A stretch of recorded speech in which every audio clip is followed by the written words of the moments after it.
Racist cop laughs at black farmer's old truck, then the auction starts. Part 1. Hook and World. The morning came in quiet and gray, the way October mornings tend to do in Carver County. By 6:30, the staging fields at the agricultural equipment auction grounds were already filling. Tractors and combines sat in numbered rows, dew still beating on cold metal. Buyers moved slowly down the lanes with printed catalogs folded under their arms and orange bidding paddles tucked into jacket pockets. The smell was diesel and cut grass and the faint copper edge of autumn air. This was not a casual crowd.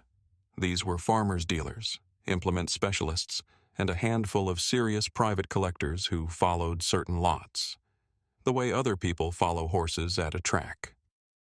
People who could read a machine's maintenance history in the sound of an idling engine in the color of the hydraulic fluid, in the way grease had or had not worked its way into the seams over years of use. They talked in low voices. They pointed at components with their pens.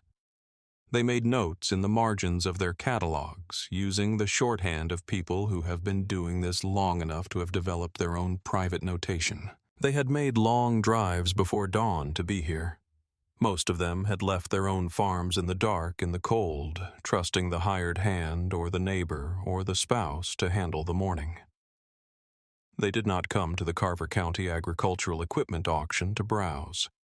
They came to buy or to sell, and most of them knew the difference between the two long before they reached the grounds. The auction had been running continuously for 31 years.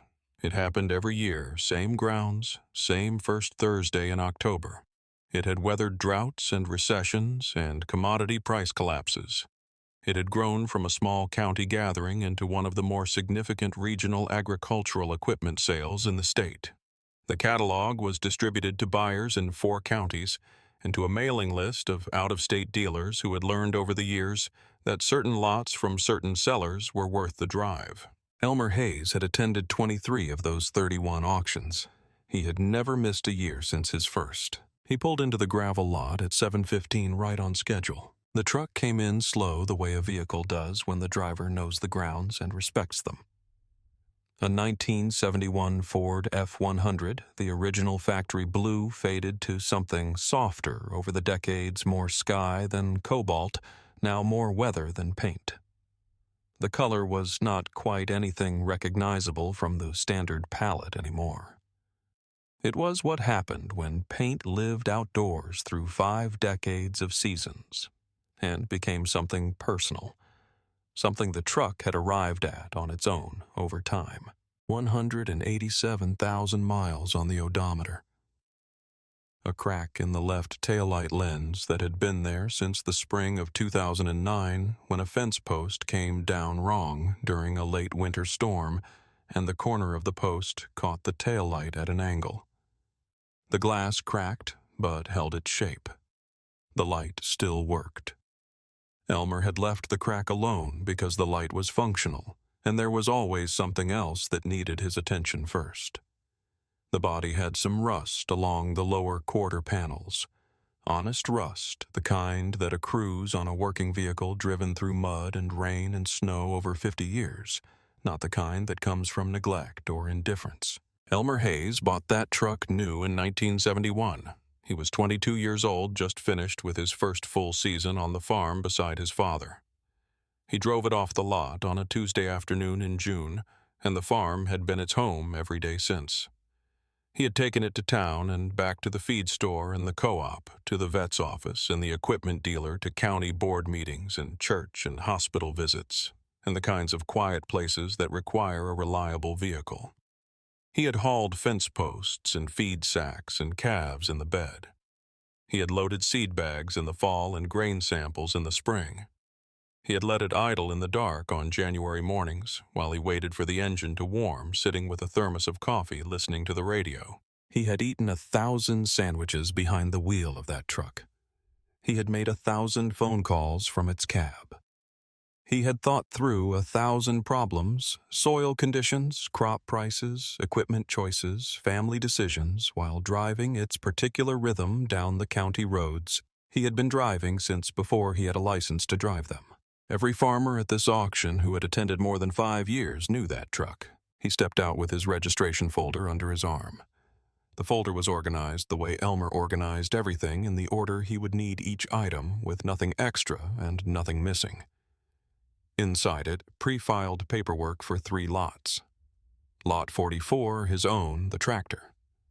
Lot 61 and Lot 62, consigned on behalf of 2 neighbors, both older than Elmer, both no longer able to manage their larger machinery, both trusting him to handle the paperwork and the negotiations, the same way Elmer trusted his neighbors with things they did better than he did. The tractor was the reason there was advance interest in Lot 44 before the auction even began. It was a 1987 John Deere Series 55, a machine that had spent decades doing hard work on a hill farm in the next county until the farm changed hands and the new owner had no use for it. Elmer had seen it at a private sale in 2019, recognized it for what it was under the accumulated grime and the deferred maintenance, and bought it knowing exactly what he was taking on. He had spent 18 months on it. Evenings mostly after the day's work was done and the farm was quiet. Weekend mornings when the weather kept him from the fields. He worked in his barn under the good fluorescent lights he had installed specifically for this kind of project. The engine he rebuilt himself component by component following a service manual he had sourced online and cross-referencing it with his own knowledge of diesel engines that stretched back to his father's machines and his father's father's machines before that. He knew the language of these engines the way some people know a spoken language, not just the words, but the grammar underneath them, the structure that made one symptom mean something different from another. The hydraulics he hired out, a specialist from 3 counties over a man named Peterson who had done hydraulic systems on John Deere equipment for 30 years and had the specific knowledge that comes from specialization at that level. Elmer had learned enough about hydraulics over the years to know the limit of his own competence in that area. There is a particular kind of wisdom in knowing where your knowledge ends. He paid Peterson well and did not second-guess the work. The factory original green paint had not been resprayed. It had been cleaned with the correct products, treated carefully, and preserved over the course of the restoration. It was the same green that left the John Deere factory in 1987, just cared for differently now. There was a difference that people who knew tractors could see not a new paint job, but a restored one, with the texture and depth that came from the original layer. Every gauge functional, every seal replaced. A complete service folder with dates and parts numbers and notes in Elmer's careful handwriting, organized chronologically from the day he acquired the machine to the day he finished the restoration. He had entered the tractor in the auction the same week he finished the work. He had not rushed the finish to meet a catalog deadline. He finished it when it was done. The Hayes family farm sat 340 acres outside Carver County's western edge. The family had worked that land since 1891, when Elmer's great-grandfather made the decision that would define the next 4 generations. He had broken the first ground by hand. His son had planted after him. His son's son had planted after that. And Elmer had planted after his father and managed the land through drought years and wet years and the difficult years when prices collapsed, and the question of whether to hold the farm was not abstract. He had held it. The 4th generation had held it. 340 acres of corn and soybeans and beef cattle. The same ground, the same commitment, 135 years from the first furrow to this October morning. Elmer had won the Carver County Agricultural Service Award twice, once in 2006, once in 2016. Both times the citation mentioned the same things: the farm's longevity and continuity through the generations, his consistent involvement with neighboring farmers on equipment sharing and watershed management, his 12 unbroken years of attendance at the county agricultural board meetings, where the decisions that shaped the county's land use were made and often contested. Gordon Peebles was already in the grounds when Elmer arrived. Gordon was 62, a white farmer with 400 acres south of the county line, a man who had been attending this auction since before Elmer started. They had bought equipment from each other over the years, sold equipment to each other, borrowed implements during the overlap of busy seasons. They had shared phone numbers for mechanics and veterinarians and specialists. They had stood shoulder to shoulder at county board meetings where the decisions went the right way and the ones where they did not. Gordon was the kind of man whose presence beside you was a statement of position even when he said nothing. He raised a hand across the lot when he saw Elmer's truck pull through the gate. Elmer raised a hand back. 19 years of that gesture. It never needed words to mean what it meant. Ruth Simmons had arrived even earlier, just after 6, setting up near the registration tent with her notebook and the small digital audio recorder she had carried to every significant county event for 26 years. She was 59 years old, a reporter for the Carver County Gazette, and she was there that morning to cover the auction for a regional agricultural economy piece.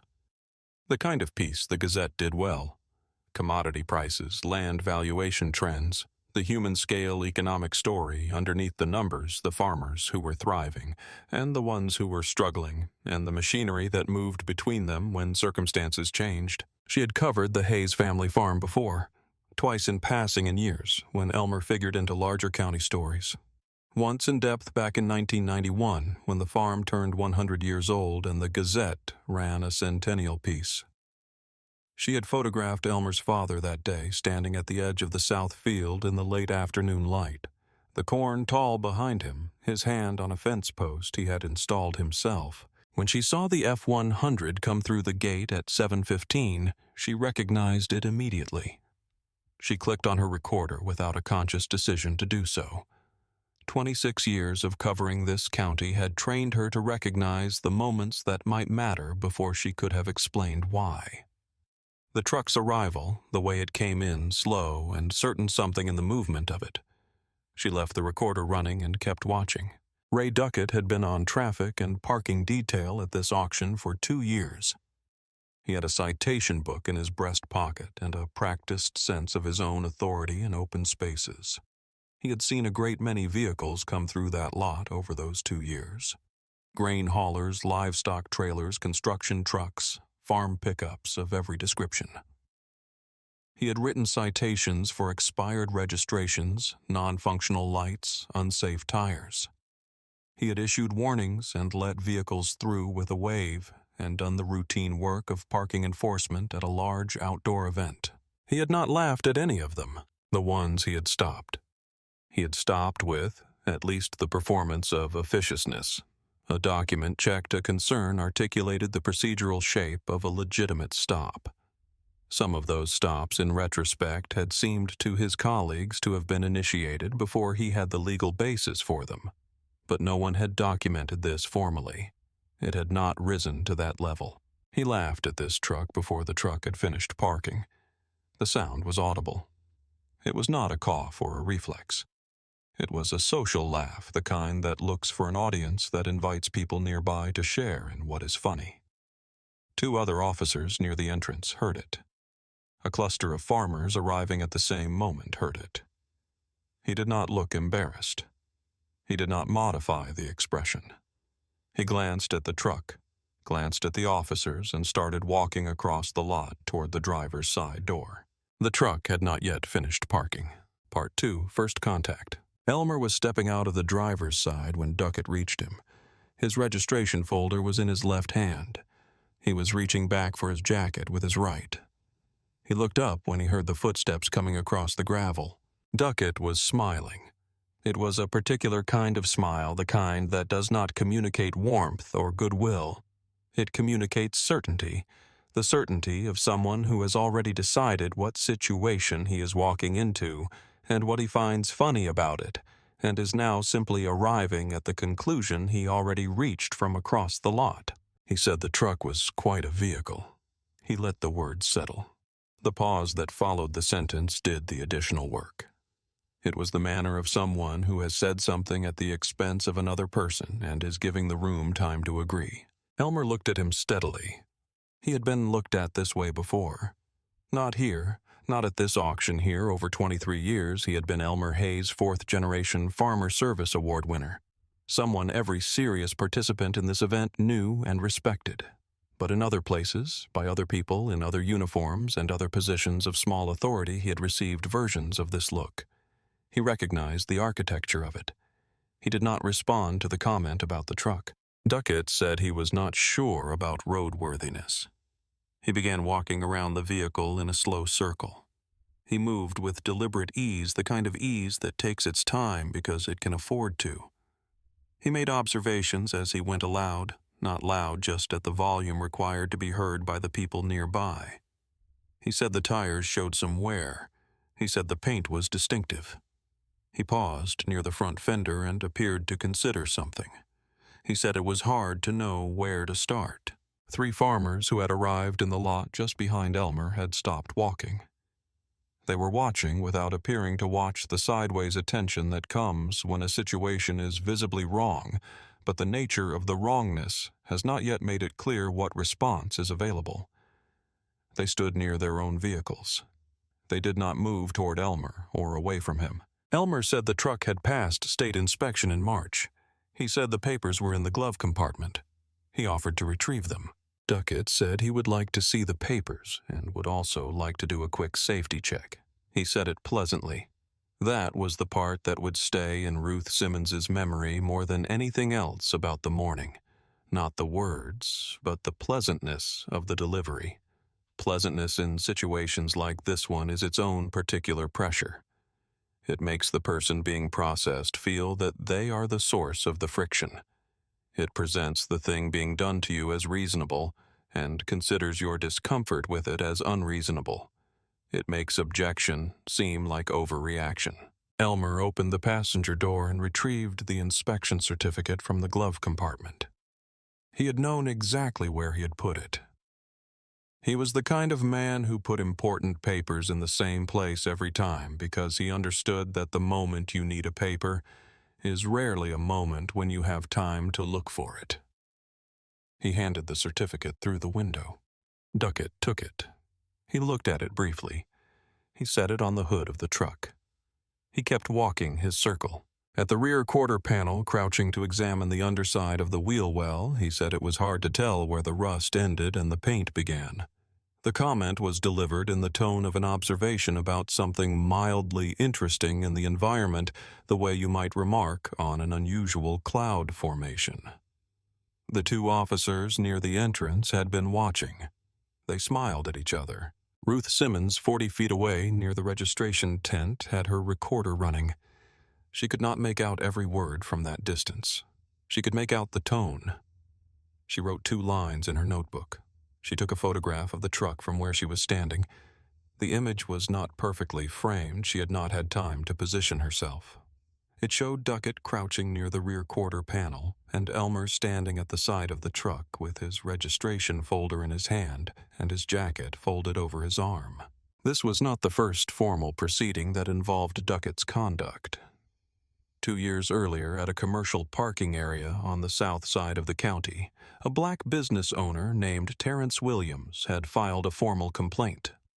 The allegation Duckett had initiated a vehicle inspection without clear cause, made comments about the condition of the vehicle during the inspection, and issued a citation for a non-functional brake light that a licensed mechanic had subsequently examined and found to have been functional at the time. The complaint was filed. It was reviewed. It was dismissed. The dismissal note cited insufficient evidence of intent. Among colleagues at his station, some of them described Duckett informally as someone who found reasons to stop vehicles he had already decided to stop. The phrasing, when it appeared in informal conversations, was careful, describing a pattern of outcomes rather than a pattern of intent. It had never been formally documented. No investigating officer had assembled the stops into a timeline. The pattern existed in the institutional memory of the station, but not in its formal records. Gordon Peebles had been watching from 20 yards away since Duckett first approached. He had stood for a moment with his arms at his sides, making a quiet calculation. Then he walked over. Gordon was not a man who created confrontations. He was a straightforward, even-tempered farmer who had spent his adult life in the practical economy of county agriculture, where relationships lasted decades and reputations followed a person through those decades. He knew the value of a well-placed word. He knew the difference between a situation that needed intervention and one that needed witness. He came to stand near Elmer. He looked at Duckett. He said Elmer Hayes had been bringing equipment to this auction for 23 years. He said the truck had made that trip every single time. He said it in the flat, factual voice of a man presenting information that he believes is relevant to the current situation and that he expects to be received as such. Duckett looked at him with the expression of a person absorbing information that will not change what they are doing. He thanked Gordon for the input. He returned his attention to the vehicle. Gordon stood there for a moment longer. He had said what needed to be said. He had witnessed that it had not mattered. He turned and walked back toward the lot without another word. He did not say anything to the farmers who were watching. He did not look back.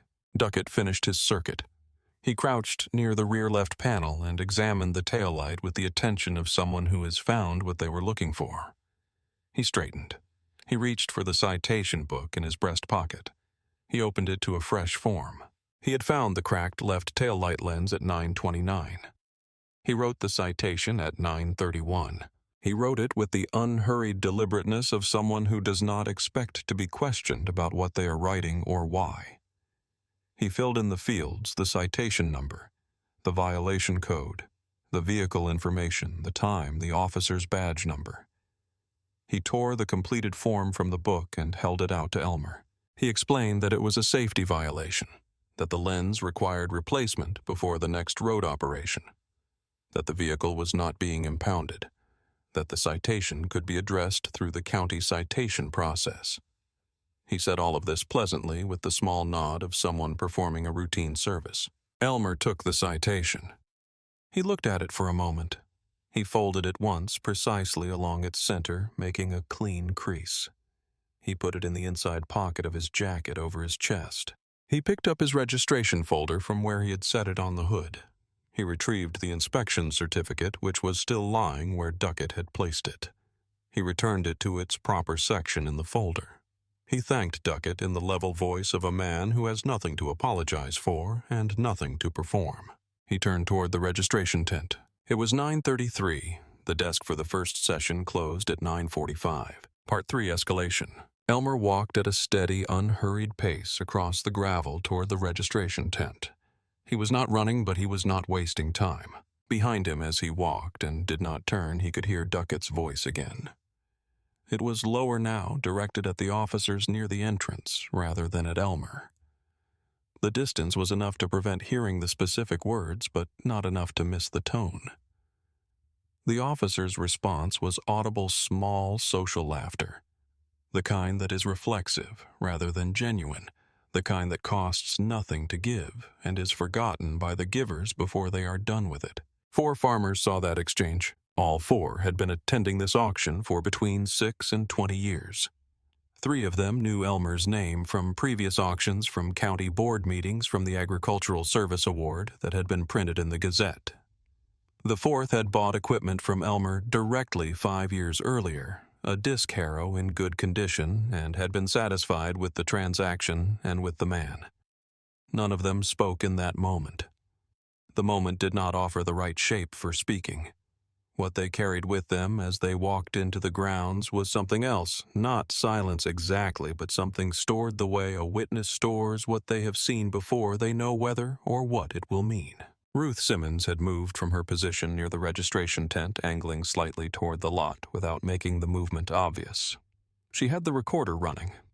She had taken 4 photographs now, 1 from her original position, 2 while repositioning, and 1 more when the laughter from the entrance officers became audible.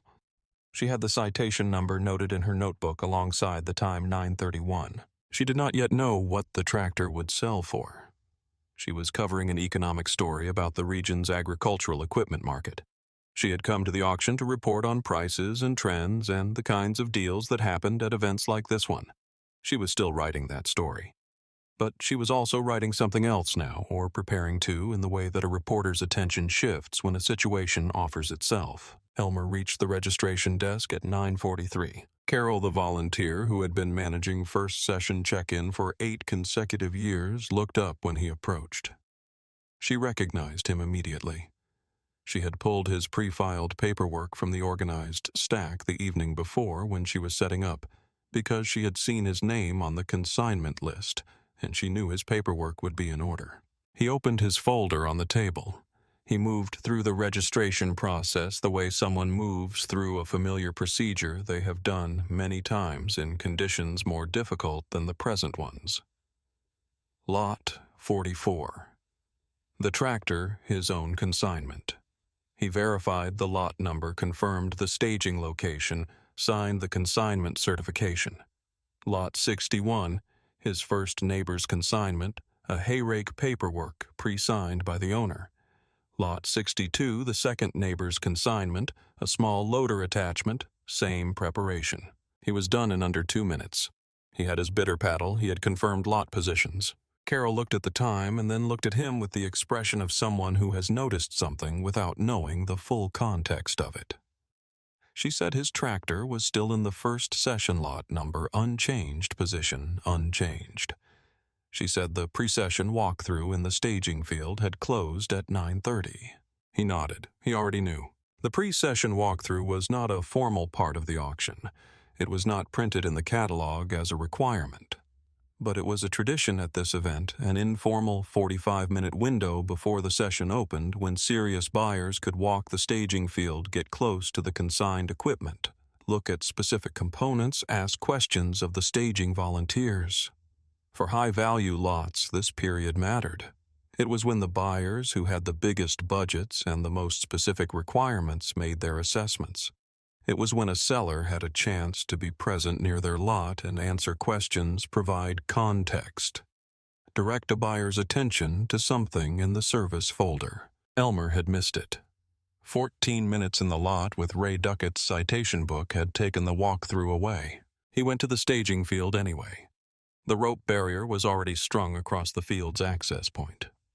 He could see the tractor from the rope positioned exactly where he had left it the previous afternoon, when he drove it from the farm on the flatbed trailer, staged it according to the catalog specifications, and walked around it one final time in the early evening light.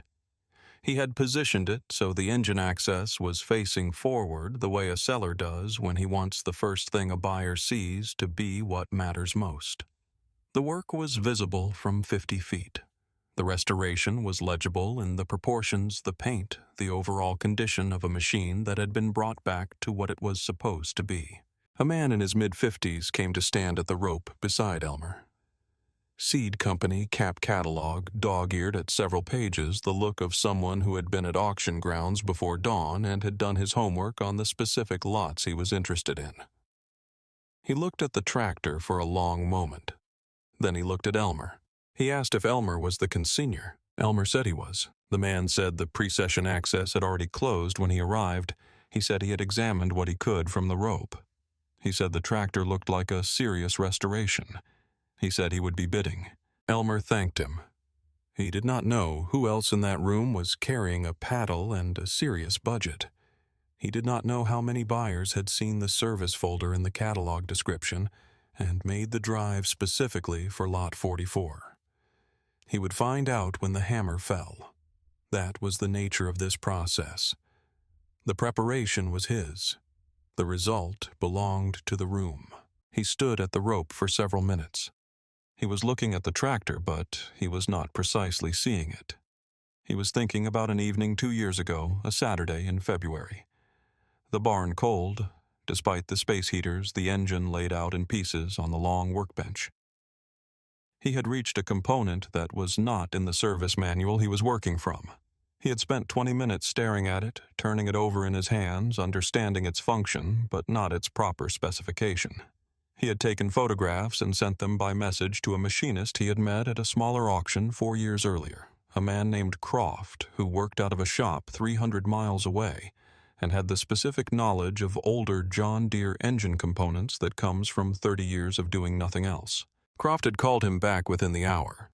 He had talked Elmer through it on the phone, unhurried, specific, the way someone talks who is giving information they know is the correct information. That call was the moment the restoration became possible in the way Elmer had originally imagined it. He had set the component correctly the following morning and moved forward.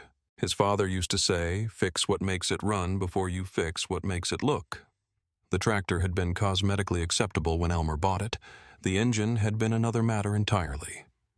He had followed his father's instruction as he had followed it in most things, which meant the work had gone in the right order, and the result had come out right. Ruth Simmons found him at the rope. She introduced herself properly because it was the professional thing to do, though they had spoken twice before over the years and he knew her name. She said she was covering the auction for the Gazette's regional economy piece. She said she had been near the parking lot when the inspection happened. She said she had an audio recording of part of the interaction and the citation number from the form. He looked at her steadily. He said the truck had passed state inspection in March. He said he expected to address the citation through the appropriate process. He said he would have more to say after the session. She thanked him and did not push further. She stepped back from the rope and made her way toward the hall entrance where the first session would begin in 12 minutes. Elmer stayed at the rope another minute. The morning light had shifted slightly, the gray beginning to burn off at the edges, a pale October warmth arriving through the thinning cloud. He looked at the tractor one more time. Then he turned and walked toward the hall. Duckett was still at his post near the lot entrance when the first session opened.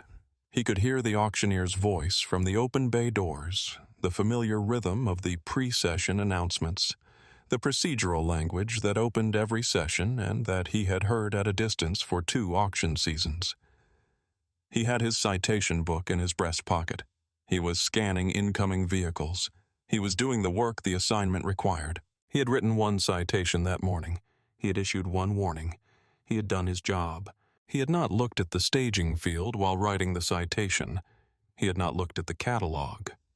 He did not know what lot number 44 was. He did not know who Elmer Hayes was, not in the way this county knew him.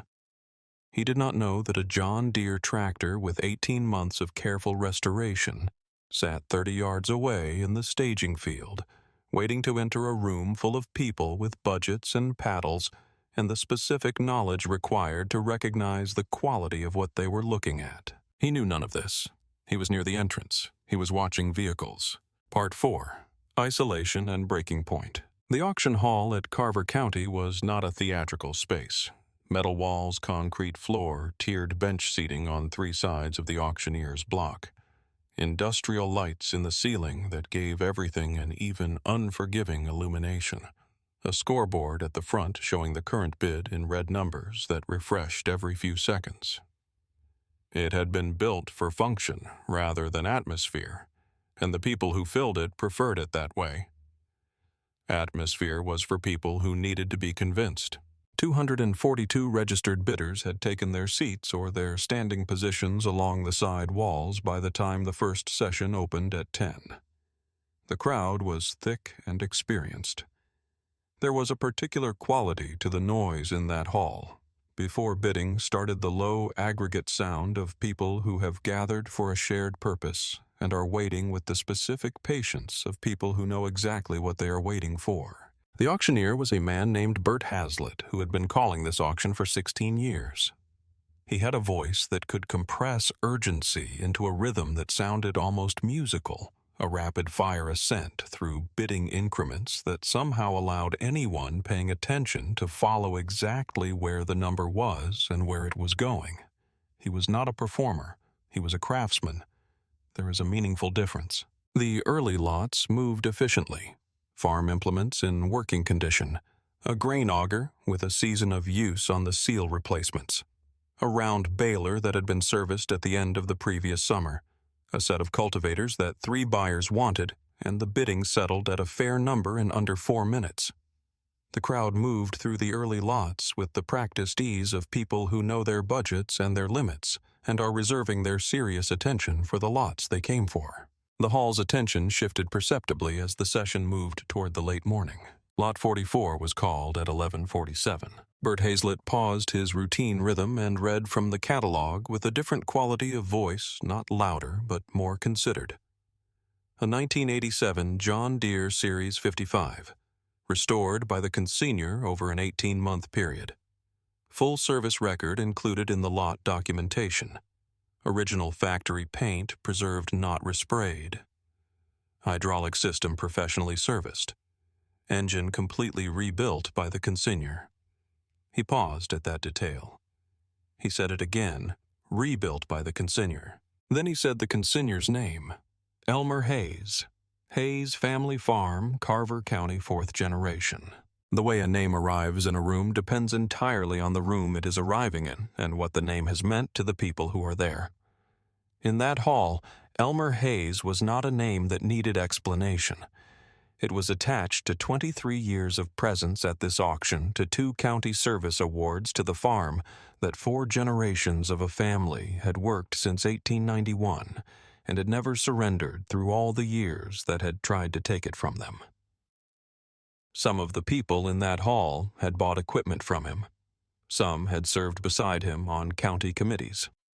Some had simply known him the way that long residents of small counties know the reliable figures in the agricultural community by reputation, by presence, by the consistent fact of them. Heads turned toward the area to the left of the auctioneer's block, where Elmer was standing with his bidder paddle at his side. He was not watching the bidders. He was not watching the crowd's response to his name. He was watching the tractor where it sat on the floor of the hall brought in from the staging field for the session. He was looking at it the way someone looks at a thing they have built not with pride exactly, but with a kind of settled knowledge. He knew every part of that machine. He knew which components had given him trouble and which had come together without resistance. He knew where he had made mistakes and corrected them and where he had gotten it right on the first attempt. The bidding opened at $12,000. 4 paddles went up before the number was fully out of the auctioneer's mouth. The room registered this. Experienced buyers recognize when a lot is going to run in a way that matters. The immediate response at $12,000 told a story that everyone in the hall who understood what they were watching could read. 4 bidders ready at the opening number meant the floor was real and the ceiling was not yet visible. Bert Hazlitt moved through the increments with the efficiency of someone who has done this long enough to know when to push and when to let the room breathe. 15,000, 18, 21, 25. The climb was steady without hesitation in the room. Each increment met quickly. At 25,000, 1 paddle came down. 3 remained. The crowd in the hall had quieted in the way that crowds quiet when they understand that what is happening in front of them is significant. Not silent, there were murmurs, the sound of pages turning in catalogs, the ambient noise of 200 people in a metal building. But there was a quality of attention that had changed. People who had been half-focused on their phones or their catalogs were now watching the board, watching the paddles, watching the number climb. Gordon Peebles was at the back of the hall, standing against the side wall with his arms folded across his chest. He had not moved from that position since the session opened. He had watched the early lots with the routine attention of someone who has attended enough of these to know what the early lots are, and he had waited. When Lot 44 was called, he straightened. He watched the bidding with the focused expression of a man who is keeping count. At 30,000, a second paddle came down. 2 bidders remained. The dealership buyer, a woman in her 40s from 2 counties over, representing a larger implement operation that was expanding its used inventory, and the large operation buyer, a man who bought equipment for a several thousand-acre corn and soybean operation in the next state and had attended this auction specifically because the service record for Lot 44 had been available in the pre-registration catalog. The crowd was very quiet now. Elmer was still watching the tractor. He was thinking about a specific Saturday in late spring, more than a year into the restoration, when he had the tractor running for the first time as a complete machine. He had backed it out of the barn into the early morning light and run it down the track toward the south field. It had handled exactly as it should. The hydraulics responded correctly. The engine ran clean and steady. He had stopped at the edge of the south field and sat in the seat for a moment with the engine idling, looking at the field that his father and grandfather had planted before him. He had not told anyone about that drive either. There was nothing to tell that language would carry correctly. His father's voice was somewhere in the room. Not literally, his father had been gone 11 years. the absence still present in the way. The absence of a serious person stays present after they are gone. Fix what makes it run before you fix what makes it look. The tractor had been cosmetically presentable when Elmer bought it. The engine had been another matter. He had followed the instruction correctly. The bidding had reached $42,000. Outside at the lot entrance, Duckett had completed another circuit of the far parking area. He had checked registration stickers on 4 vehicles, found one expired, and issued a warning. He had helped redirect a pickup with a livestock trailer to the overflow area when the near lot filled. He was near the gate when he made a comment to the parking attendant about what certain people considered road legal. The attendant gave a polite, neutral laugh. The attendant had been on this detail for 4 hours and was focused on directing traffic. Duckett moved on. He did not know that 43 lots had been called inside. He could hear the auctioneer's voice through the open bay doors as a background sound, a familiar rhythm without information content to him in this moment. He had no specific knowledge of Lot 44. He had no knowledge of who was in the hall or what was being bid. At $43,000, the dealership buyer raised her paddle. At $45,000, the large operation buyer raised his. Bert Hazlitt called for more. His voice carried the same level register it had maintained through the entire session. He did not editorialize. He did not emphasize the significance of the number with any change in tone. The number spoke for itself. The dealership buyer looked at her catalog. She looked at the board. She looked at the tractor on the floor, a machine that any experienced equipment dealer knew was priced correctly, for what it was that had been restored with a quality of care that would be visible to any buyer who put it in service that came with a service record that removed uncertainty from the transaction. She raised her paddle. $47,000. The large operation buyer did not raise his. Bert Hazlitt called it once. He called it twice. He called it a third time with the particular quality of stillness that precedes the hammer. He brought it down. He announced the price and the seller's name in one sentence. $47,000 for Lot 44, consigned by Elmer Hayes Family Farm. The hall responded the way halls respond when a number lands that everyone present understands is significant. Not applause. This was not the kind of room where applause was the language. Something else. A collective movement of breath, a murmur that moved through the 242 people like a current, the sound of a shared recognition. People turned to the people beside them. The scoreboard held the number in red. It was the highest price for a single lot at the Carver County Agricultural Equipment Auction in 11 years. Gordon Peebles was already moving before the hammer's echo settled. He uncrossed his arms and came off the wall in the smooth motion of someone who has been ready to move for some time and has just received the signal. He moved through the crowd at the back with the focused direction of a man who knows exactly where he is going and why.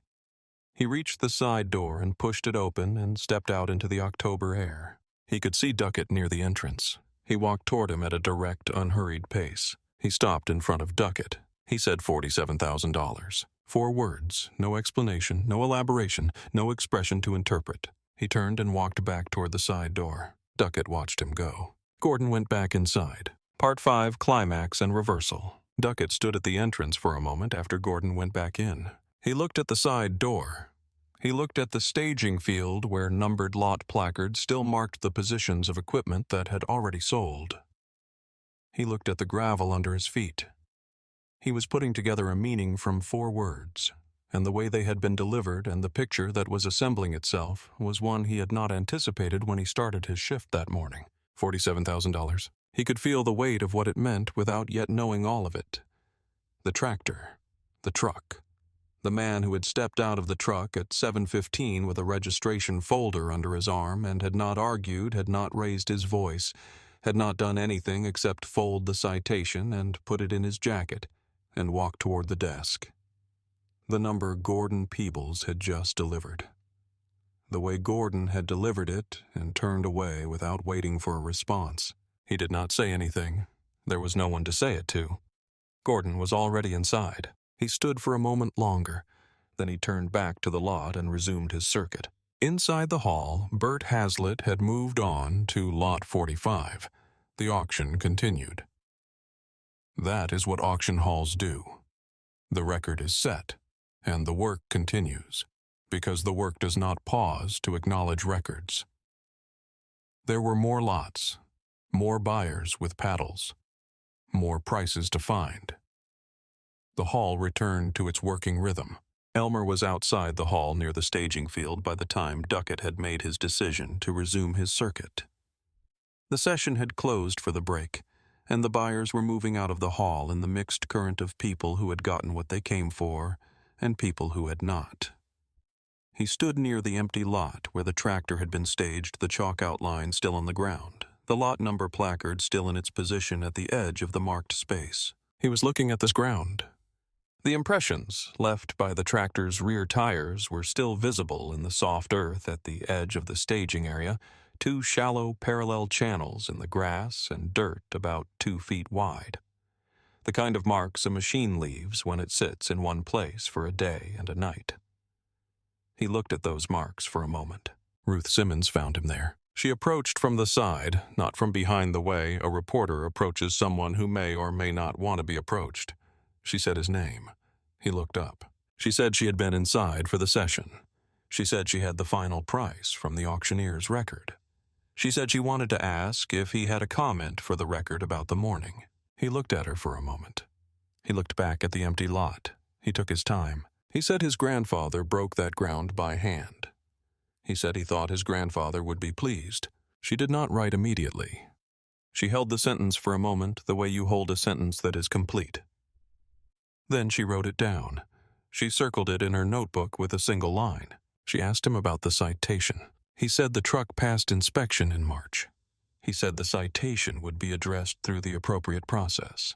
He said he was not certain yet whether he would repair the taillight or frame the voided form. He said the last part in the flat, dry tone of a man making a small joke about a situation that was not entirely funny. She laughed. It was a genuine laugh, brief and acknowledging. She asked if she could photograph the truck in the lot before he drove out. He said she could. She spent 20 minutes with the truck and her camera. She photographed it from 3 angles, the front quarter showing the paint and the cracked taillight, the side showing the full length, and from a low angle that caught the relationship between the truck and the ground. It was parked on the way. The gravel sat under the running boards the way the shadows fell underneath it in the noon light. When she reviewed the frames on her camera's screen while standing in the lot, she kept returning to the third one. The low angle gave the truck a presence, not age, not antiquity, but weight. The weight of a thing that had gone somewhere and come back many times and knew the road. Behind the truck in the distance, the empty staging field was visible. The chalk outlines and the numbered placards and the open October sky above the flattened grass where the equipment had stood until it was moved into the hall and sold. She took one more frame with that composition in mind. The truck in the foreground, the empty field behind it, both from the same farm, arrived the same morning, one gone now, and the other waiting for the drive home. The caption she wrote for that photograph sitting at her desk the following Monday was, "Elmer Hayes brought both in from the same farm on the same morning." She did not think of a better caption. She did not try for long. That evening, after the auction had concluded and the grounds had emptied and she was back in the Gazette's office with her recorder and her notebook and her camera memory card, Ruth Simmons filed a formal conduct complaint through the county's official oversight portal. She was careful and thorough about what she attached. The audio recording time-stamped from the moment Duckett first approached to the moment he returned to his post near the entrance. The citation number and the violation code. The time-stamped photographs, the ones she had taken in the parking lot during the inspection, and the ones she had taken of the truck in the lot. The auctioneers posted result for lot 44 with the lot number and the seller's name and the final price. A written account of what she had observed in the factual sequence language that formal complaints required. She did not characterize Duckett's conduct beyond describing what she had seen and heard. She did not use words that implied motivation or intent.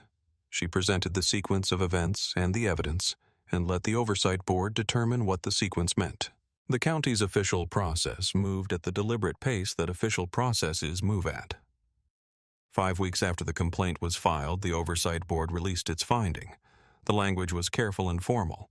The inspection of Elmer Hayes' vehicle had lacked sufficient probable cause. The comments made during and after the inspection did not meet the professional conduct standards required of county officers. Officer Duckett would receive a formal written reprimand.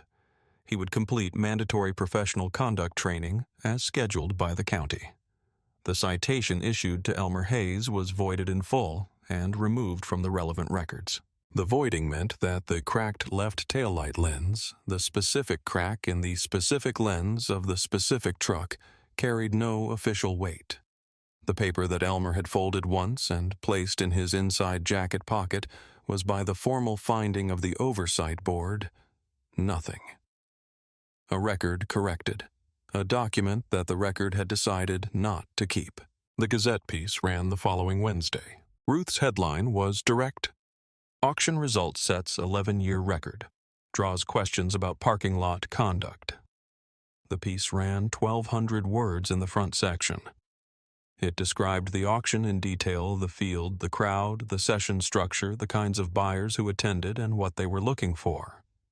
It described the parking lot interaction with the same detail, the inspection, the comments, the citation, the 14-minute delay, the 9:43 arrival at the registration desk. It described the bidding on Lot 44 and the hammer falling at $47,000. It included Elmer's quote about his grandfather. It included the photograph. The piece did not use the word racist. It did not need the word racist. It reported what had happened in the lot and what had happened in the hall and placed those two things beside each other on the page in time order and allowed the reader to do the placing. That is what the best reporting does. The comments section under the online version of the piece ran to 314 entries before the Gazette's moderation team closed it. Ruth read all of them. The majority said some version of the same thing in different words from different people who had driven through different versions of the same experience. Most of the comments did not discuss Duckett at all. They discussed the truck. They discussed the photograph. They discussed what it meant that a truck that looked exactly like that had carried a man's life's work to the same event for 23 years and that the work had sold for $47,000. And that the cracked taillight lens had not needed to mean what someone had tried to make it mean. Gordon Peebles' role appeared in a single paragraph near the end of the piece. It described what he had done. Walked out of the hall, found Duckett at the entrance, said the price, walked back in exactly those terms, without attribution, without explanation. The paragraph stood on its own because it did not need anything added to it. The county agricultural commissioner sent Elmer a letter the following month. It arrived in an envelope with the county seal and was written in the formal, measured tone of official correspondence from a county office. It thanked him for his continued participation in Carver County's agricultural economy. It acknowledged the Hayes family's contribution to the county's agricultural heritage and noted that the family's association with the land spanned more than a century. It did not mention the citation or the parking lot interaction or the auction results specifically. It did not need to. A letter from the county commissioner's office arriving 6 weeks after a Gazette piece that had run to 314 comments carried its own context. Elmer read it at the kitchen table on a Tuesday morning. He put it in the folder with the county correspondence. He poured a second cup of coffee. He went out to check on the cattle. Part 6 resolution. He deposited the auction check at the county bank branch on the Thursday following the sale. He sat with the amount for a few days after that, not because he was uncertain about what to do with it, but because some numbers deserve a little stillness before they become decisions. He had spent 18 months and a meaningful portion of his working hours on the restoration. The price was the result of that investment correctly valued by a room full of people who knew what they were looking at. He was not surprised by the number. He was satisfied by it the way a person is satisfied when the work is recognized at the level the work warranted. He arranged for the truck's frame and undercarriage to be professionally inspected and treated. He took it to a shop run by a man named Dale, who had been doing vintage truck maintenance and restoration for 30 years, and who walked around the truck in a slow circle when Elmer brought it in. The same slow circle Elmer noticed, but with an entirely different quality of attention. Dale crouched and looked at the underside. He ran his hand along the frame. He looked at the lower quarter-panel rust with the expression of someone reading a document determining what it said. He said the frame was sound. He said it in the matter-of-fact tone of someone delivering a professional assessment. He said the undercarriage needed treatment against further oxidation, and that a few mounting points had softened and could be reinforced. He did not say anything about the paint. He looked at the faded original blue and nodded once with the expression of someone who understands that original paint and new paint are not the same thing, and that the difference is the point. The treatment took 3 days. When Elmer picked the truck up, the undercarriage was sealed and clean, not new-looking, but stabilized, the rust arrested and the structural integrity secured. The exterior was exactly as it had been when he dropped it off. The paint was the same weather-arrived blue. The cracks and the small scars of 50 years were all exactly where they had been. He left the paint as it was. He had never considered doing otherwise. He fixed the taillight himself on a Saturday afternoon in November. He had ordered the correct replacement lens, the specific part number for a 1971 Ford F100 left taillight assembly from an online parts supplier that specialized in vintage Ford components. It arrived on a Tuesday. He set it on the workbench in the barn and looked at it for a moment before starting the repair. The installation was not complicated. He had replaced components on this truck for 50 years. He had the right tools and the knowledge of how the assembly came apart and went back together. It took 25 minutes from start to finish. When he connected the wiring and walked to the back of the truck and turned on the lights, the taillight worked correctly. The lens fit precisely. The light was clean and red behind the new lens. He had thought before ordering the part about whether to fix it. He had thought about the voided citation sitting in the folder with the county correspondence, and about what it meant to repair something, because it was worth repairing versus what it meant to repair something because a piece of paper said to. He had reached the same conclusion both times he thought about it. The light was worth fixing. The light was fixed.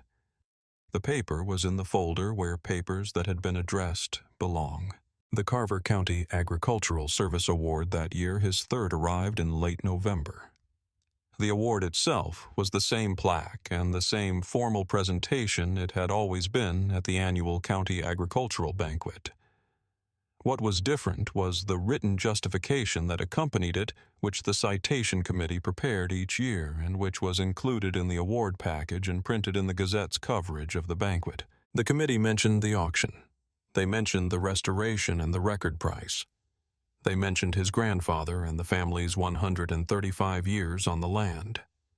They mentioned in the careful language of committee documents his conduct during an experience that had tested his composure and his continued participation in the county's agricultural community throughout. Between the lines of the committee language, which was measured and formal, the justification said something more direct. We saw what happened. We know what it was. We are placing it here in the official record where it belongs. Ruth Simmons's piece in the Gazette was picked up within 2 weeks of its original publication. 2 regional farm publications ran excerpts with full attribution and links to the original. One national agricultural journal, which covered farming economics and policy, with a wide readership across the corn and soybean regions, ran a condensed version with the photograph and the caption. The caption, printed in a national publication, reached more readers in a week than the Gazette reached in a month. Reader letters arrived at the Gazette for 6 weeks after the piece ran. Ruth read every one of them. She had been a reporter for 26 years and had written pieces that had generated significant response before. Nothing compared to the response to this one in the volume of letters or in their consistency of theme. Most of them were about the photograph. Not primarily about the citation or its outcome, though readers mentioned those. Not primarily about the auction result, though readers mentioned that too. The photograph was what they wrote about. The truck in the lot, the faded blue paint in the afternoon light, the empty staging field in the distance. People wrote about what they recognized in that image. Some had trucks that had made the same long miles in service of the same kind of work. Some had family farms with the same long routes in difficult soil. Some had simply seen in the truck and the field and the caption a precise image of something they had known about but had not seen composed so plainly before. At the fall harvest banquet that December, Gordon Peebles was asked by the master of ceremonies to say a few words about the auction season. He spoke for several minutes about commodity prices, about the equipment market, about the regional trends that had shaped a difficult but survivable year for most of the county's farming operations. Then he set down his notes on the lectern.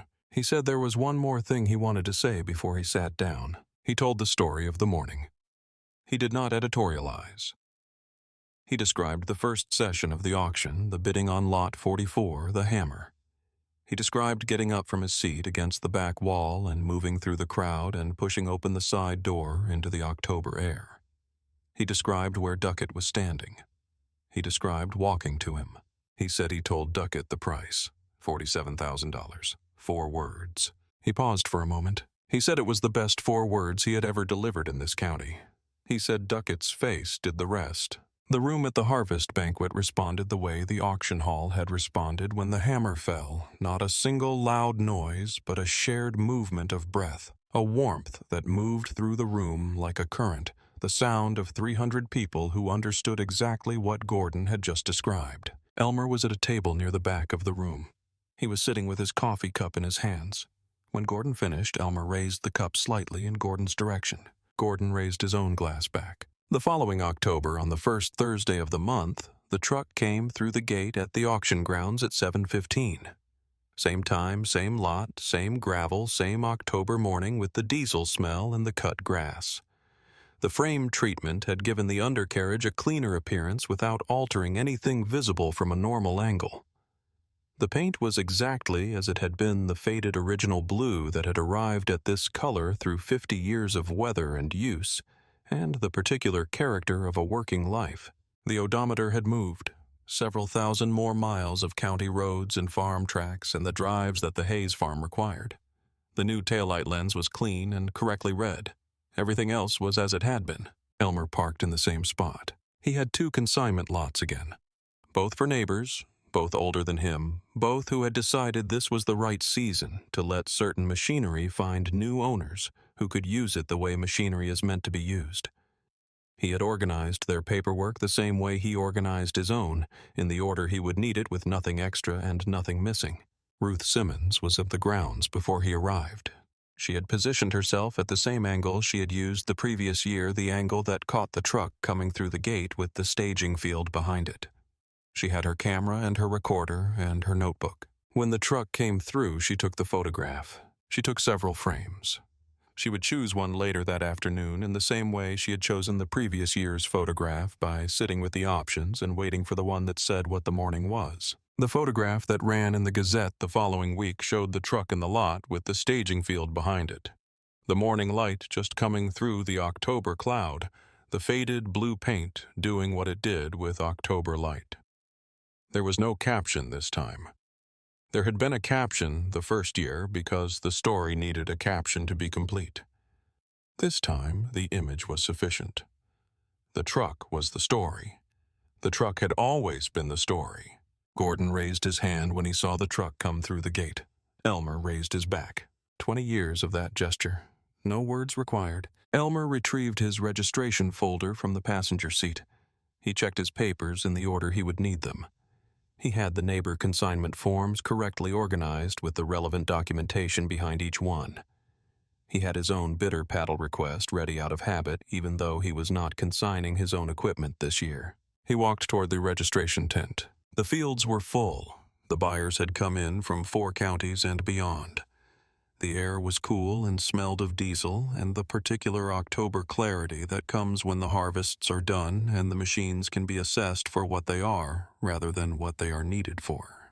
He had places to be. He had a desk to reach and paperwork to file and neighbors' interests to look after. He had the same 23 years of knowledge about how this event worked, and what it required, and where things needed to go and when. He walked with the easy purpose of a man who knows his ground. If this story stayed with you, please subscribe. There are more stories on this channel. Stories about people who built things that lasted, who worked for decades without recognition, who let the work speak and waited for the record to catch up. Like this video, if it was worth your time. Share it with someone who would understand why a photograph of an old truck in a parking lot became the thing people kept writing about. Leave a comment and tell us what part of this landed hardest. We read everything that comes in. See you in the next one.